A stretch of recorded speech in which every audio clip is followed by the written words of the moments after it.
क्या आप ये चाहते हैं कि आपका माइंड हमेशा आपके कंट्रोल में रहे और आप उससे अपनी मर्जी के मुताबिक काम ले सकें? अगर आप यही चाहते हैं तो इस वीडियो को आखिर तक जरूर देखिएगा। आज मैं आपको एक कहानी सुनाऊंगा। इस कहानी में आपकी जिंदगी से जुड़े हुए कुछ राज छुपे हैं जो आपके बहुत काम आएंगे। आपको वो तरीका समझ आ जाएगा जिससे आपका दिमाग आपके काबू में आ जाएगा। किसी सल्तनत पर एक बादशाह हुकूमत करता था। उसे घोड़ों से बहुत प्यार था। उसके पास 4 जंगली घोड़े थे। बादशाह को घोड़े बहुत पसंद थे।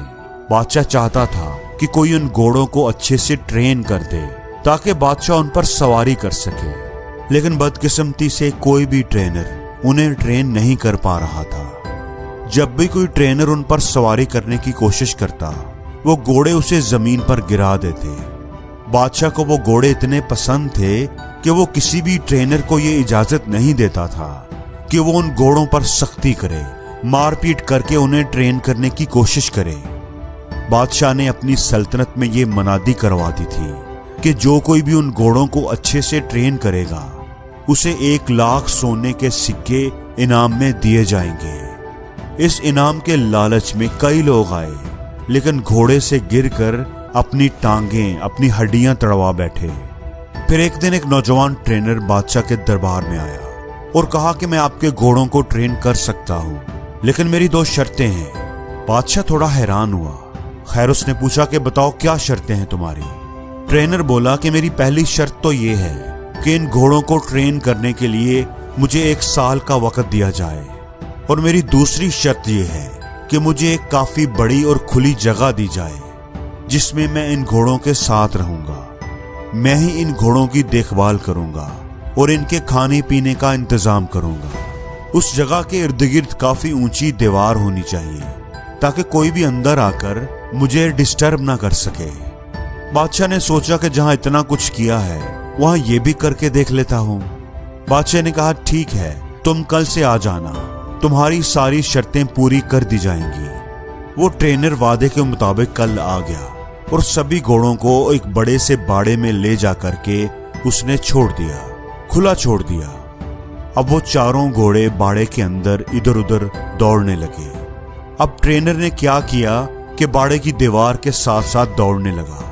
कुछ देर दौड़ भाग करने के बाद उसने घोड़ों को चारा खिलाया, पानी पिलाया, खुद भी खाना खाया और आराम से उसी बाड़े में लेट गया।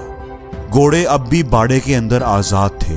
किसी को कोई रस्सी नहीं बांधी गई थी। शाम को वो ट्रेनर फिर उठा और बाड़े की दीवार के साथ साथ दौड़ने लगा। जब वो दौड़ता था तो घोड़े भी इधर उधर भागते थे। जब शाम हुई तो उसने घोड़ों को खाना खिलाया, पानी पिलाया, खुद भी अपना खाना खाया, घोड़ों को रस्सी से बांधा और खुद भी उनके साथ ही जमीन पर चटाई बिछाकर सो गया।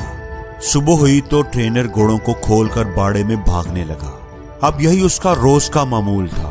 वो ट्रेनर दिन भर घोड़ों को खुला रखता, उन्हें खाना खिलाता, नहलाता धुलाता, उनसे प्यार करता, उनसे खेलता और शाम को उन्हीं के साथ सो जाता।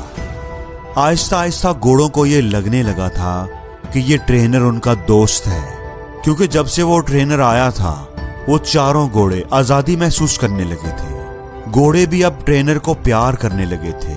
ऐसा करते करते 6 महीने गुजर गए। एक दिन बादशाह सलामत घोड़ों की ट्रेनिंग देखने के लिए आए।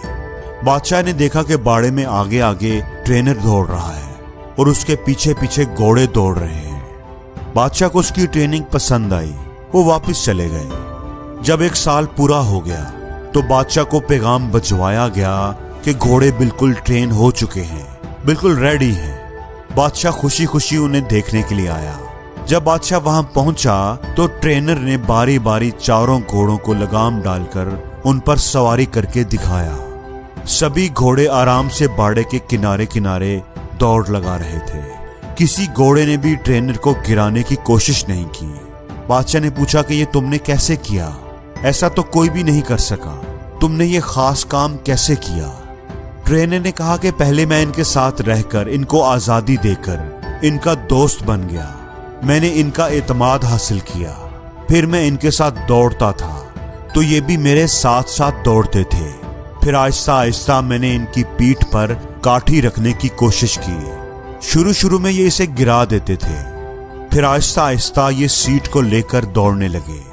फिर मैं इनकी कमर पर बैठता था जब ये खड़े रहते थे। कुछ देर बैठता था और फिर उतर जाता था। जब घोड़े मुझे पीठ पर बिठाने लगे तो फिर मैं उनकी पीठ पर बैठकर उनको दौड़ाने लगा। अब नतीजा आपके सामने है। बादशाह ये जानकर बहुत खुश हुआ। उसने उसे सोने के सिक्के भी दिए और उसे हमेशा के लिए उन घोड़ों की देखभाल के लिए नौकरी पर भी रख लिया। दोस्तों, अब ये तो एक कहानी थी जो आपको जरूर पसंद आई होगी, लेकिन हमें तो ये देखना है कि हमें इस कहानी से क्या सीख मिलती है, क्या सबक मिलता है, ये कहानी हमें क्या सबक देती है। तो बात कुछ ऐसी है कि हर इंसान के अंदर, इस दुनिया में मौजूद हर इंसान के अंदर भी ऐसे ही 4 घोड़े होते हैं जो उसके कंट्रोल में नहीं होते। परेशानी का घोड़ा, गुस्से का घोड़ा, घमंड का घोड़ा, लालच का घोड़ा। और कहानी में जो ट्रेनर है वो है आपका दिमाग, आपकी अकल, आपकी समझदारी।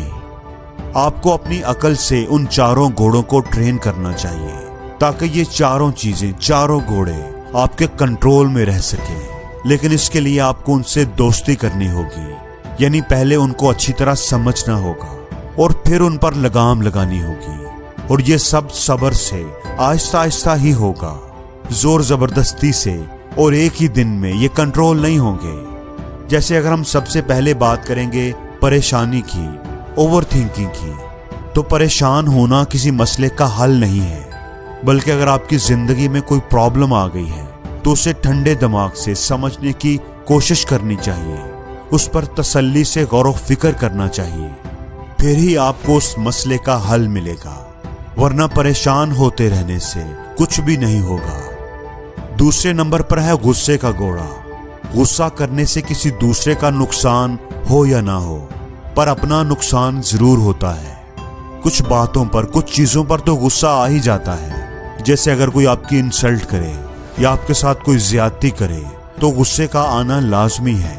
लेकिन कब, कहां और कितना गुस्सा करना चाहिए, कब करना चाहिए और कब नहीं करना चाहिए, कब हमें अपने गुस्से पर काबू पाना चाहिए, उसे कंट्रोल करना चाहिए और कैसे कंट्रोल करना चाहिए, यही अपने ट्रेनर यानी अपनी अकल की मदद से उस गुस्से के घोड़े को आहिस्ता आहिस्ता सिखाना चाहिए।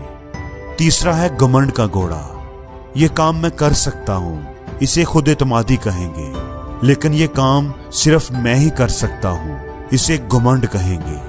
हमें खुद पर एतमाद करना चाहिए, खुद पर फख्र करना चाहिए, लेकिन खुद पर कभी भी घमंड नहीं करना चाहिए। यही बात हमें अपनी अकल के जरिए इस तीसरे घोड़े को समझानी चाहिए। चौथा घोड़ा है लालच। लालच अगर इल्म का हो तो अच्छा है, लेकिन अगर जहालत और बेइल्मी का हो तो बुरा है। लालच अगर सही तरीके से, समझदारी से, मेहनत से रिज़्क़े हलाल कमाने का हो तो अच्छा है, लेकिन लालच जल्दी से, गलत तरीके से, नाजायज कामों से दौलत हासिल करने का हो तो बुरा है। यही फर्क अपने उस चौथे घोड़े यानी लालच को समझाना चाहिए। और जिंदगी में हर रोज कुछ नया सीखो, नया सोचो, नया करो, लर्न करो।